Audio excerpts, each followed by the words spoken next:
প্রায় ১ মাস ১২ দিন আগে মা স্ট্রোক করে। এর ফলে চিকিৎসার জন্য মা চট্টগ্রামে রয়েছে। মা না থাকায় আমি বাড়িতে একা, তাই আমাকে রান্না করে খেতে হচ্ছে। তবে আমি রান্না তেমন পারি না, রান্না যখন করতে হবে মাছ তো দরকার। তাই দুপুরে জাল নিয়ে পজেটে মাছ ধরতে নেমে পড়ি। প্রথম কূপে একটা শিয়ালা মাছ ওঠে, মাছটা বেশি কাঁটাযুক্ত হওয়ার পরে ফেলে দিই। পরে আরেকবার জাল মারি, এবার ওঠে একটা বড় বাটা মাছ ও ৩টা তেলাপিয়া মাছ। মাছ কাটতে বেশি ঝামেলা হবে তাই আমি আর বেশি মাছ ধরি নাই। ঝামেলা হলো আমি কোনোদিন মাছের আঁশ তোলা ও ফ্যাট কাটা এগুলো করি নাই।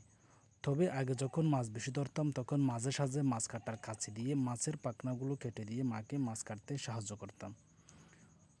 তবে আবার নিজে নেমে পড়লাম মাছ কাটতে। একটু কষ্ট হলো, মাছগুলো কেটে ধুয়ে পরিষ্কার করলাম। আমি মূলত গিয়েছিলাম চিংড়ি মাছ ধরতে, কচু দিয়ে চিংড়ি মাছ রান্না করে খাওয়ার জন্য, কিন্তু চিংড়ি পেলাম না।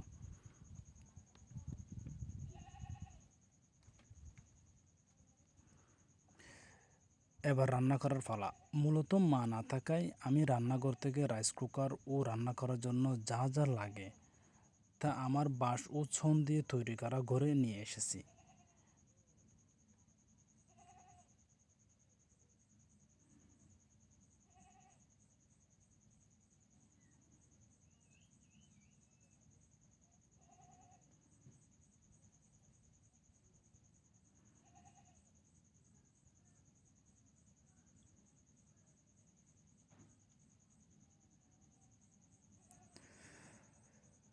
এই রাইস কুকার দিয়ে যা পারি তা রান্না করে খাচ্ছি।